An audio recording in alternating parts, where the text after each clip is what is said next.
Well, Salamat malam. Hello, everybody. Hello, everybody. And welcome to the first class of today. This is the kind of university experience that I think we should have always had. Don't have any rigorous thinking before noon, and then at class they serve drinks, and you get extra credit for staying awake tonight. But anyway, today I'm kind of going to give you a rather tsunami-like overview of these two great countries that we've already been to Malaysia. Now we've been to Indonesia for one stop, but particularly Indonesia is very vast, and with Malaysia it is sort of a common land and a lot of common history and peoples and situation to the present. So I'll give you a sort of a short review of this as we are going down into Belawan tomorrow, then across to Bangkok, and then Kuala Lumpur before we head down to Singapore. And then I'm going to try to finish it up in time so that I've been talking to many of you, which I very much appreciate, and many of you have had more extensive experience than I have in this part of the world. Either you were born here, worked here, or have traveled over a long time here. So that I very much appreciate if any of you want to make a comment or ask me a question about this area, we can do that for a little bit before the dogs of hunger drag us off to dinner. But I myself started coming here in the 1980s, and with Lindblad Travel we chartered some ship out of Singapore and traveled all through this area. And I've been to much of Indonesia, though with 17,000 islands stretched over 5,200 kilometers of breadth. It's such a vast land that I don't think anybody will ever visit at all, but it is distinguished by its great geographic and also ethnic cultural diversity. And I'll show you some of that. We've already been to Aceh and Sabang, which in Indonesia is called the threshold of Mecca, because it's often the last port that people would stop on their way on the Hajj to Saudi Arabia. And this whole area has for centuries had, of course, an Islamic culture, and so there's been a great deal of trade across the Indian Ocean and through the Straits of Malacca right where we are today. Now, this is the great extent of it. Of course, we're only right here, and Sabang is right there. Now, we've done a great loop out there to Port Blair, and we'll come back to Singapore, but just Sumatra alone is larger than California and has more people. It's almost 50 million people in the various, especially the lowlands down here. The most crowded island of Indonesia, though, is Java, which has over 100 million people on that small island, and then it's even more crowded in Bali. Now, imagine many of you have been to Bali, which is the last of the real Hindu sections of Indonesia, and was populated by refugees from the defeated Mahabharata Hindu Empire back when Islam came and swept through the area. And then you have Borneo, Kalimantan on the Indonesian side, and Sarawak, Sabah on the Malaysian side. So this whole border of Malaysia being next to Indonesia and sharing the island of Borneo is the inheritance of actually recent colonial times, because Indonesia was a Dutch colony and Malaysia was British, and so the lines are drawn in spite of, let's say, the peoples and the geography. Then you have the great Malukus and Celebes and off to Irian Jaya. That's the other half of Papua New Guinea. And then Timor, Flores down into Komodo and Lombok. Those places, if you've been there, are that chain of islands that extend that way. So it's a very vast area. Just where we are today, you can see this great mountain range that extends all the way down the west coast of Sumatra. It's called the Parade of Mountains in Bahasa. Malaysia only has a few lower peaks. And I'll just show you a little bit of Sumatra, just because that's where we are. We are, of course, coming to Belawan, which is the port for Medan right there. And we were, of course, up in Sabang. But you can see there's this vast marshlands, mangrove and lowland forest formerly. And then the west coast has a series of islands that were particularly impacted by the tsunami, because the earthquake was off that side. This side, in the Straits of Malacca, had a rise of water, but not the great tsunami wave. And then Java's right down there. That's the Strait of Sunda, which is the other great passage between the Indonesian seas and the Indian Ocean. And so now, I mentioned before, some of the very biggest vessels cannot make it safely through the narrow channels of the Strait of Malacca, so they go through the Sunda Strait right down there. That's also an internationally open for navigation by treaty.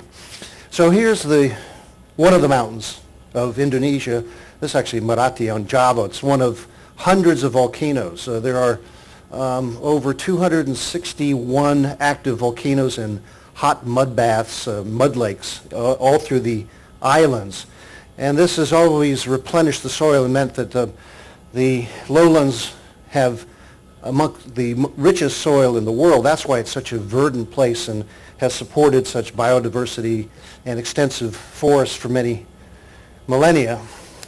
Now here's Lake Toba. This is a lake right up above Medan. We're not going to have time to go up there, but this is a volcano in a crater that's filled up with a lake, and it's a very beautiful area that is in northern Java and has different peoples live around. Now, I'll show you as I go on that the people we're mostly seeing are Malay, Indonesian, and then a few of the ethnic minorities. But up in the mountains, the further you go, the farther back you go. You get the back in time, just like in Port Blair, there are people still living hunter and gatherer existences in some of these areas, but most of it is fairly assimilated and settled down in anywhere where there's access. So here's some of the houses on Lake Toba where fishermen live out and then have this sort of great inland sea to themselves. Also in Sumatra you have a lot of wildlife. Now this is one of the hornbills that came to a feeding station, but this is one of hundreds of different tropical birds. I don't have time to go over a lot of this in any detail, so I'm just going to show you a little bit more. This is a falls near Lake Toba, example of the great steeps in this area. But I don't recommend doing that because you might find yourself landing here. But as in we heard in Port Blair, the crocs are a little hungrier than ever. But or you might stumble onto one of these, which is the great Rafflesia flower that smells like decaying flesh and attracts insects. It's like a pitcher plant. They fall in. Now this is the world's biggest flower. It's over 3 meter wide, but deep in the forest. Now this whole area, Malaysia, Borneo, and down to Java, up into Thailand, this has all been had a long history, thousands of years of competing kingdoms locally, and then occasionally a great power would come in, and this is sort of a cycle of history. This was the earliest of the larger, actually Hindu kingdoms that took over the whole area and was called a naval thessalocracy, meaning it was a sailing, trading nation that had ports all along from Java, Sumatra, Malaysian Peninsula, and then they had battles all the way up with the Khmer and the Champa, and trade with the Chinese. And so this whole sea from Sumatra down to Java was very busy going back. This is the 8th century. Goes back even earlier than that. They found quite a few shipwrecks in the isles and the shoals of this area. This particular kingdom then was in decline, and then when Islam came by via traders, one of the key kings turned to Islam, and then the population also became Muslim, and the remnants of that period moved to Bali, where they are still Hindu. But here's some of the inscriptions from this area. This is a stone that recounts one of the battles that's at a museum in Jakarta now, and it's an example of the Sanskritic ancient script, which is still studied now, called ancient Javanese, but then literacy was promoted later by the Latin alphabet to make it easier for people to learn Bahasa and Malay. But here's a couple of the temples that have survived from that area. This one's actually on Java, but it's a Hindu temple. And if you've been to Bali, you see a lot of the Balinese temples have an entrance like this, which symbolizes the spiritual opening into the sacred space of a Hindu temple. And other one, this is a Parbaran, which is in southern Sumatra. This is one of the largest of the remaining Hindu temples in the whole extent of Indonesia, though it is very rarely visited. It's up in the central Sumatran highlands, but it features a kind of classical tower and squares interlocking that are, you can see, for instance, in Angkor Wat. So these are made out of cut lava, which is very easily sculpted.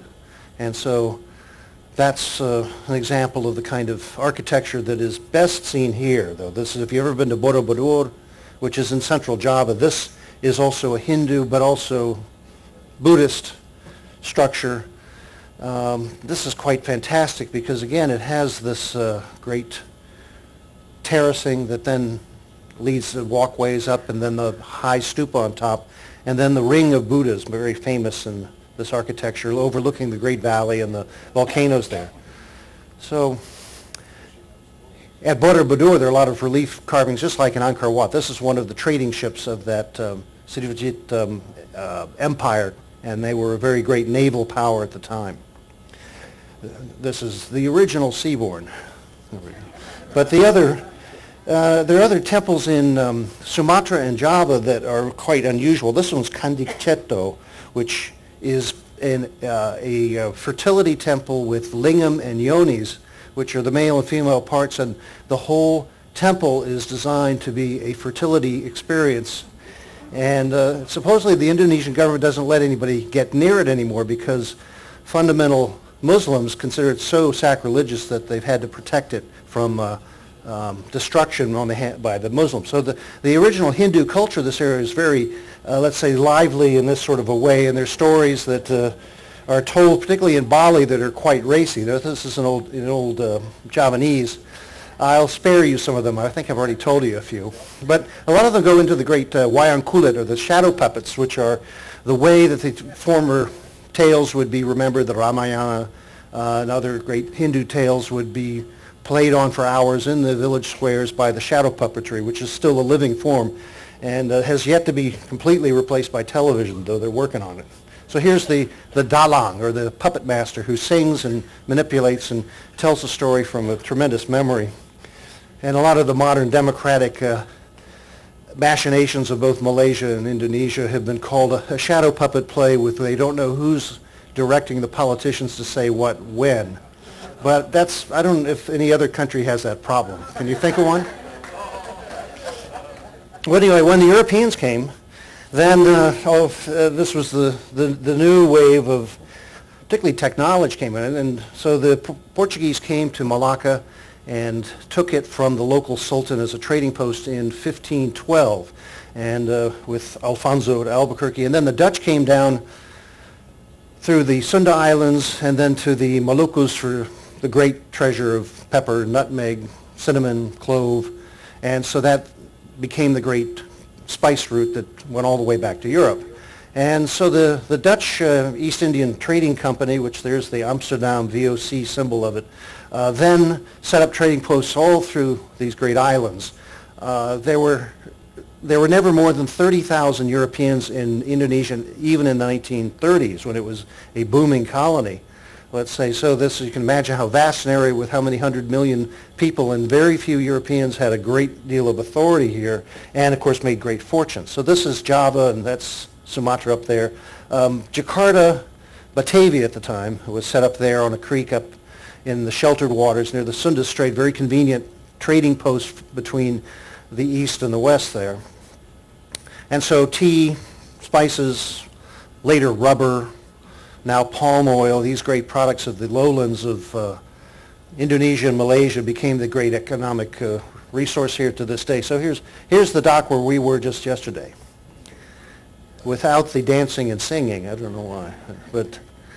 And so then with the growth of the plantations, labor is brought from India and China to be either laborers when the Malay wouldn't do it, or else more skilled workers for mining and things like that. Well, when we're in Malaysia, some of you go on the excursion to some of the tin areas where Chinese workers and chieftains were essential to the mining of the tin. Of course, that industry went out with aluminium.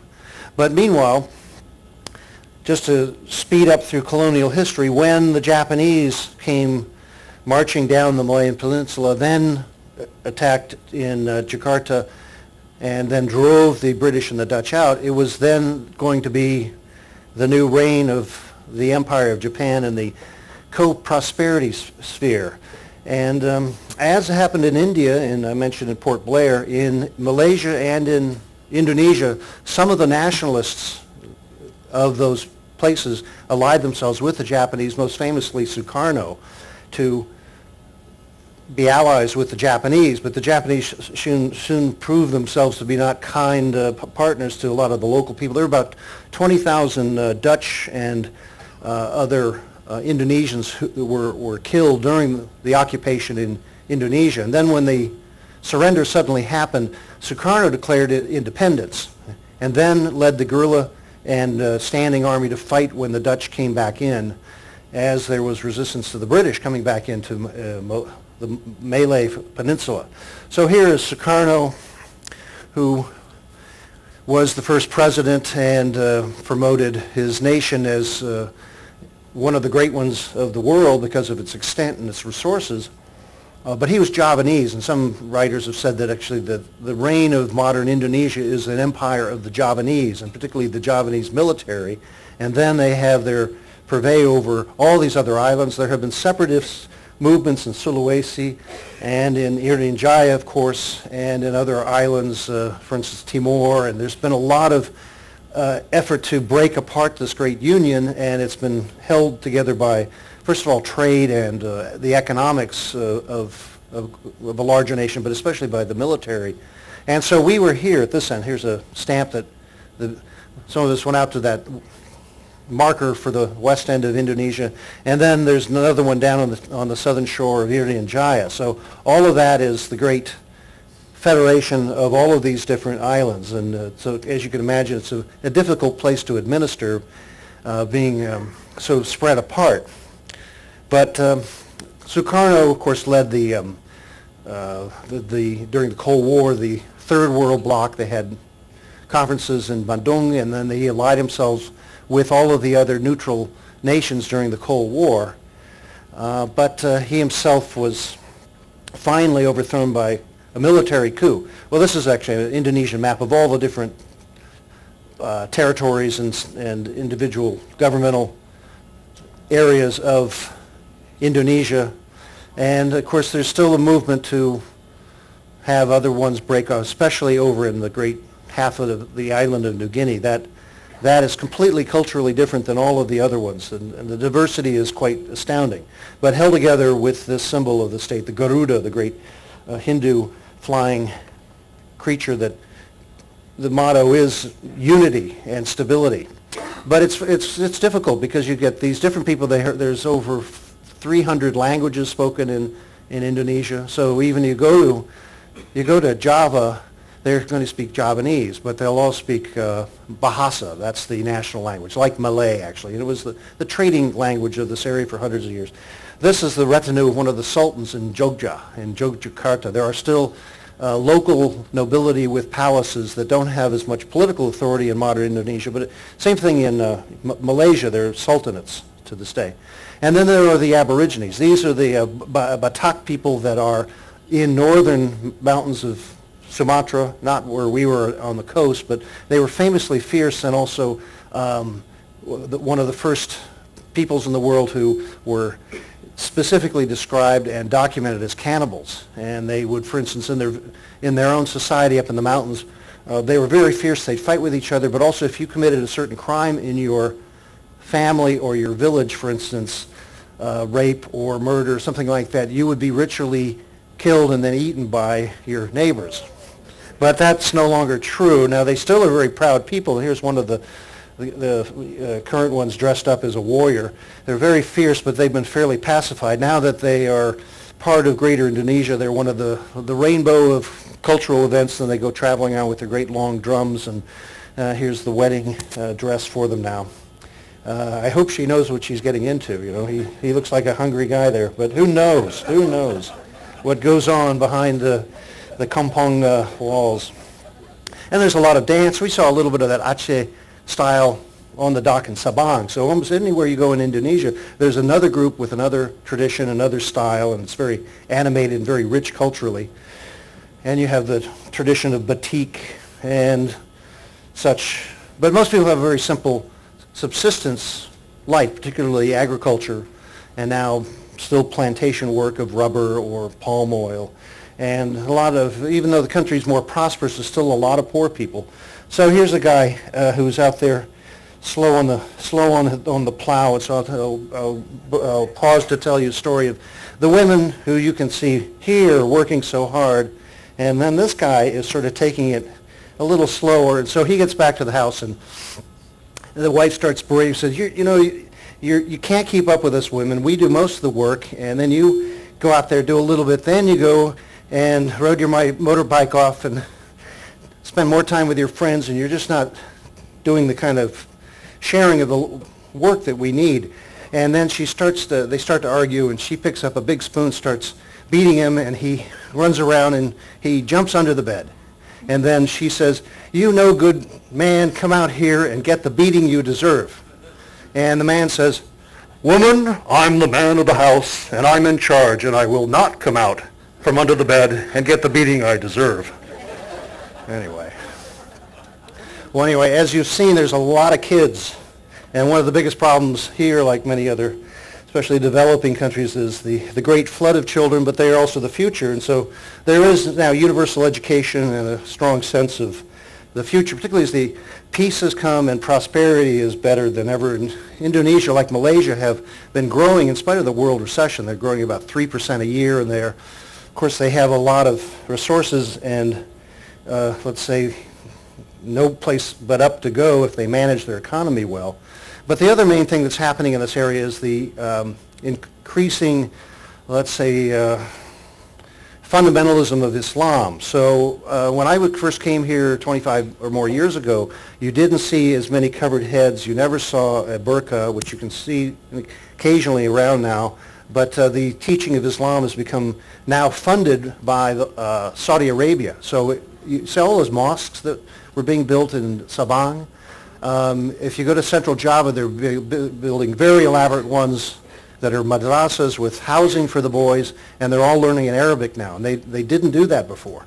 So this is one of the, let's say, questions about the future of Indonesia and Malaysia also, is will their religion become more intolerant?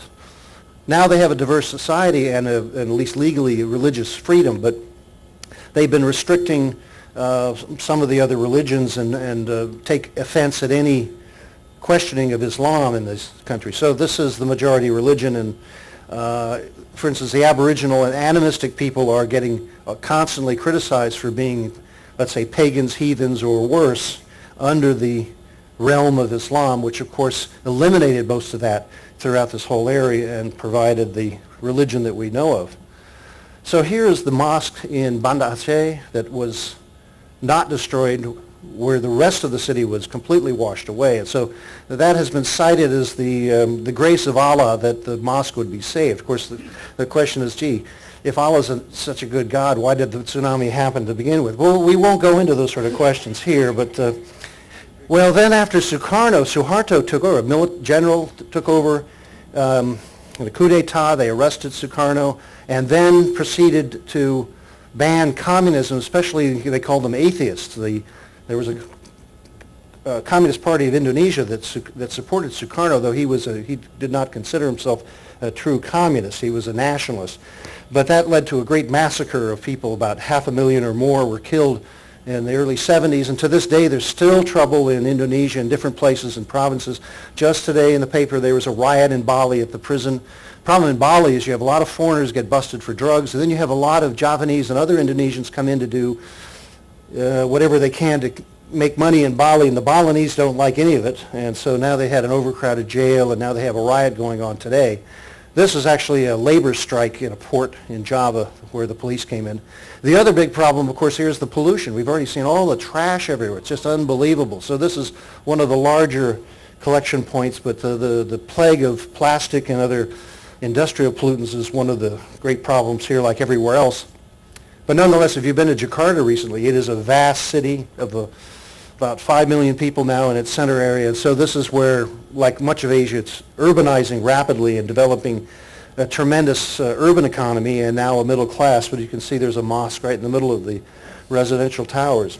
So in Indonesia and Malaysia, they consider themselves to be the future of a modern middle class Muslim country and cooperate to keep the peace in the area. And of course, they've been helping chase down the terrorists in their own woods.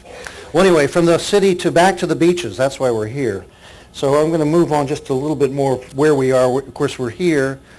Kuala Lumpur will be our last stop before we get to Singapore. But so you can see geographically and by flora and fauna, Malaysia and Indonesia are really one nation. And Sukarno proposed to assume Malaysia from the British and make one great Malaysian-Indonesian country. But of course, across the straits, the Malaysians didn't agree, so they had the confrontation for a number of years.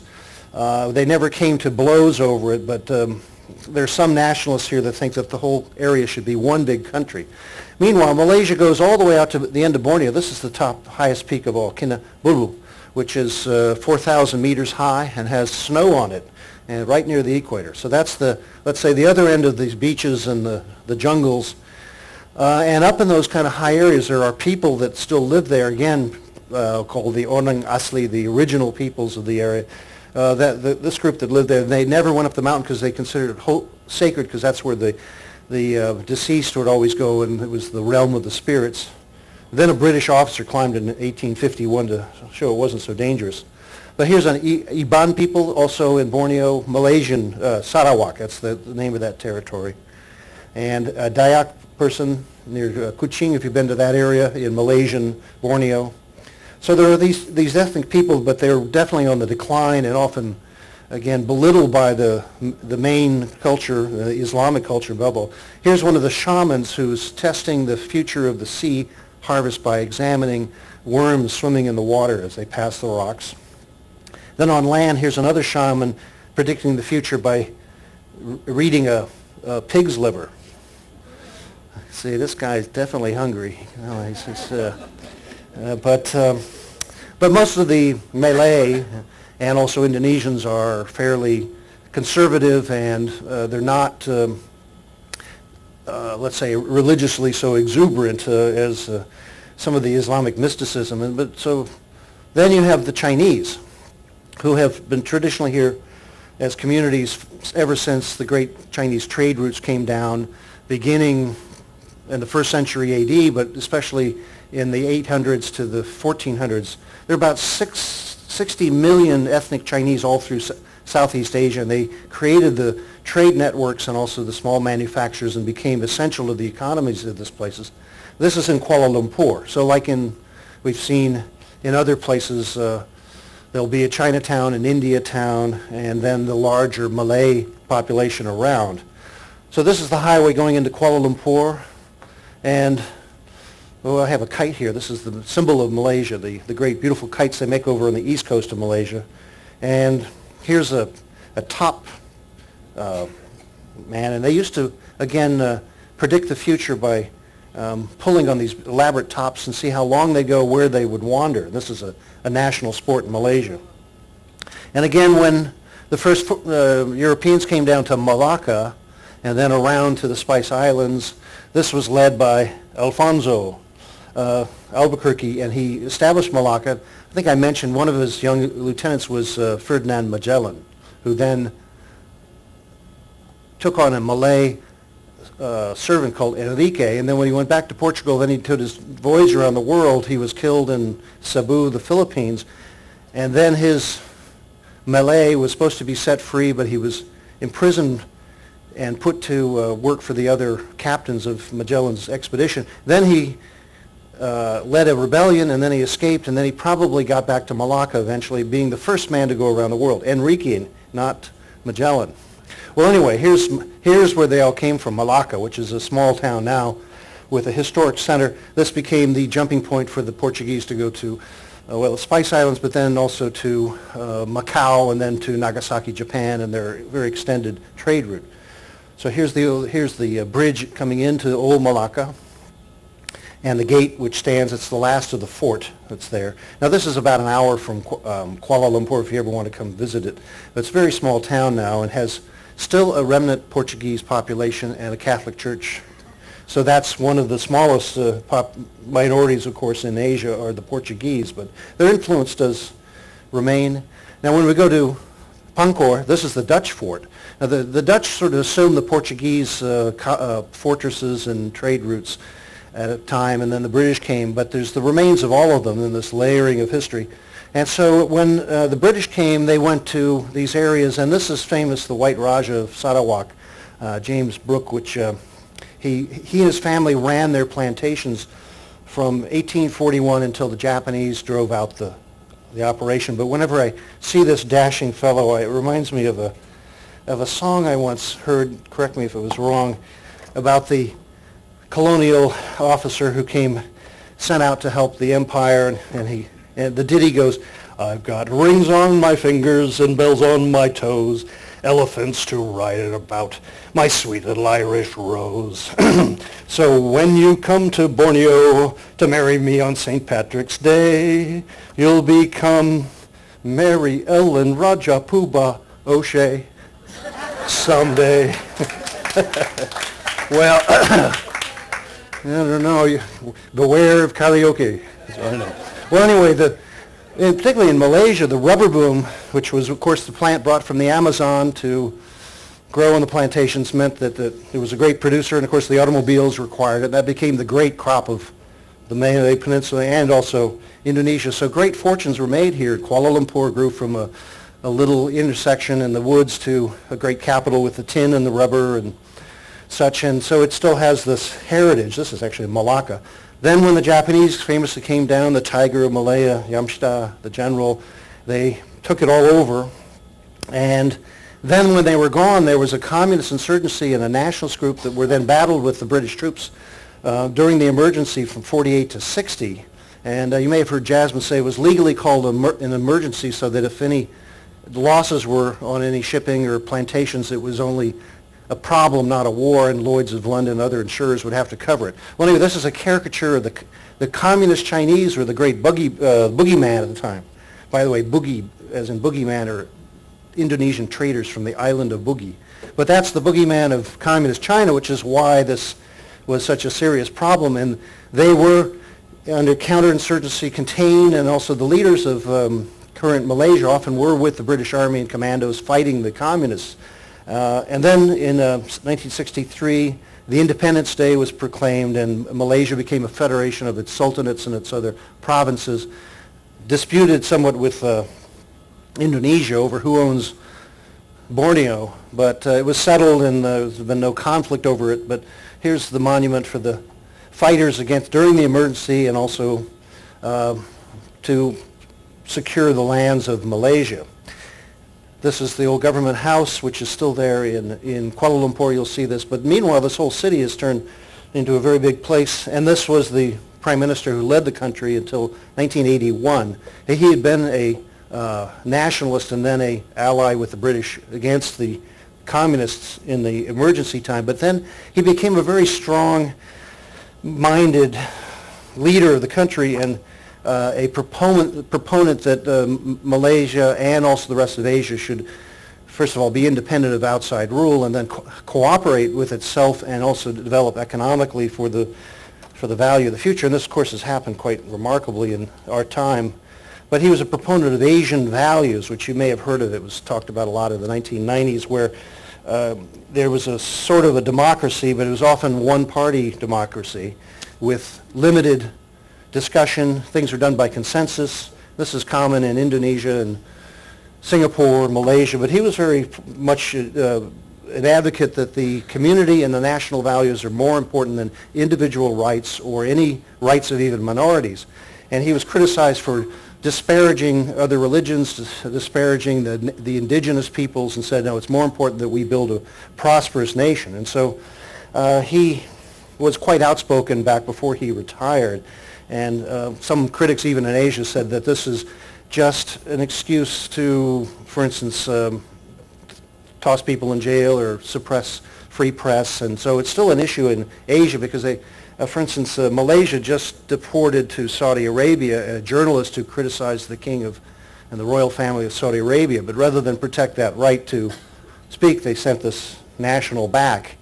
And they also have very draconian laws for certain infractions, particularly drug dealing, or, for instance, homosexuality is banned. And his direct most critic, Anwar, has been in jail for years, falsely accused of sodomy, which is the way that he dealt with his opposition critics. Well, anyway, in Malaysia, though, he's very famous and vaunted as the father of the country. And this is his result, the great city of Kuala Lumpur and a booming economy that has built up the world's tallest buildings until just recently, the Petronas National Oil Company. There's a lot of oil in the South China Sea. I'll talk about that on my last talk going to Singapore. But if you haven't been to Kuala Lumpur, it is a real concrete mushroom in the midst of what was formerly a jungle, of course, and a very dynamic city, an hour ride from where we dock. And so you can't argue with the success of this. Malaysia in particular is much more prosperous than Indonesia, which is much more vast and diverse. But Jakarta, like Kuala Lumpur, have become very big cities and prosperous. Meanwhile, out in the country, some of the places you go, you'll still see it's a fairly simple life for most people. And the quality of let's say the water and the land. In Indonesia, they say the nation is an ocean nation, because there's three times as much water between the islands as there is land. And so the protection of the fisheries and the coral and the upland resources also is very critical to the future. And so I'll finish talking about the most famous Indonesian Malaysian of all, Mr. Orang Utan, which in Bahasa means the man of the woods. And this is, of course, the largest of the apes and the one that stays in the trees all the time because of the tigers down below. And so these great apes, they weigh up to about 300 pounds if you get a big fellow like this. So when they're mature, they develop face flukes. And this identifies them as the alpha male.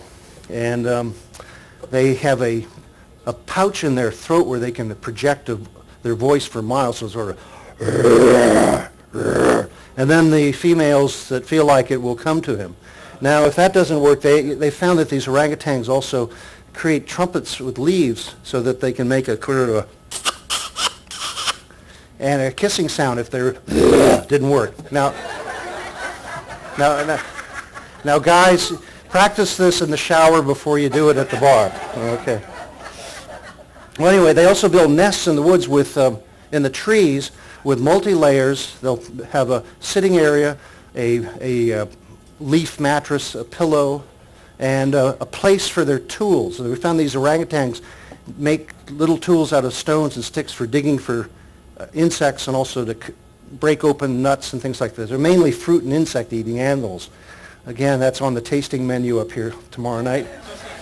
But here's a younger one who's a little snarly. But they've been shown to be very wise and are intelligent and also have their own language, and recent studies have been able to communicate with them like chimps and others. They're far more wiser than we thought. And of course, what did the orangutans say to the naked man? Hey, bloke, did you lose your coat? Anyway, some of them in Sumatra are more blonde like this. The Bornean ones are redder.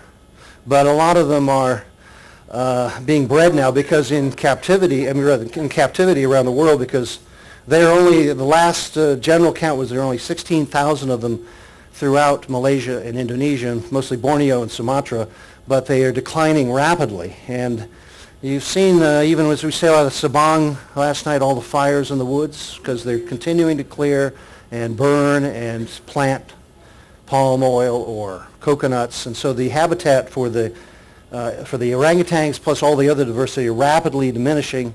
And I took this picture just in Sabang day before yesterday, but this is the great tragedy. For all the history of Indonesia, Malaysia, this part of the world, how many conquerors and human history and invaders, that's minor compared to the vast ecological damage which is going on as we speak, and turning parts of Southeast Asia, and particularly Indonesia and Malaysia, into drier and eventually even a desert condition. So this is not unlike in the Amazon or parts of Thailand where they took out the teak forests have become desert because the jungle doesn't grow back. And here's an example in Borneo of the timbering. There's also vast mining operations. And even though there's formally on the books laws against it, it's often just ignored or there's bribes and paid off. So this is the current problems, and you can read all about it how it's progressing rapidly. So this is a forest being turned into palm oil plantations. And of course, it drives all the wildlife out, and all you get a few snakes and rats left. But it's been an economic boom. The growth of palm oil used in food and cosmetics and also biofuel is the great booming business. And I've been flying over here for years, and I'm just amazed how much has been cleared in my time here. Just vast areas. And when you fly out of Singapore, you may see some of it. But that's why things are prosperous, too, for those who can.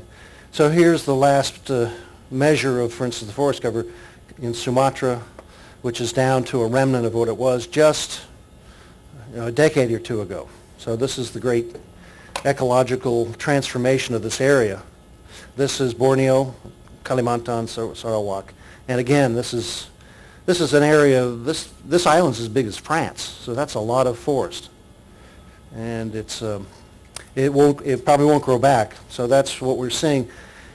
2008, there were such fires. There was a drought and such fires in Sumatra that it created this great smoke that covered all over Singapore. They actually had to have health warnings. Everybody stay in and wear face masks because it was like this that year all through the area. So this is let's say, the ecological tragedy of this area. For all of the other benefits to the people, it's still this will be the legacy of this century, I'm sorry to say.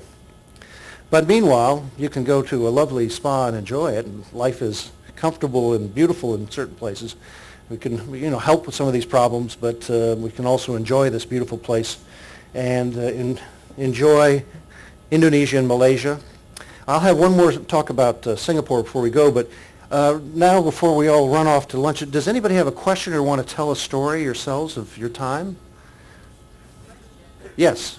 The guy yesterday said that Sharia law was in effect there on the island. Is that all over Indonesia? Is it different in different provinces? The question is Sharia law applied all through the islands? I do not think so. I haven't heard that it's the full legal force, but in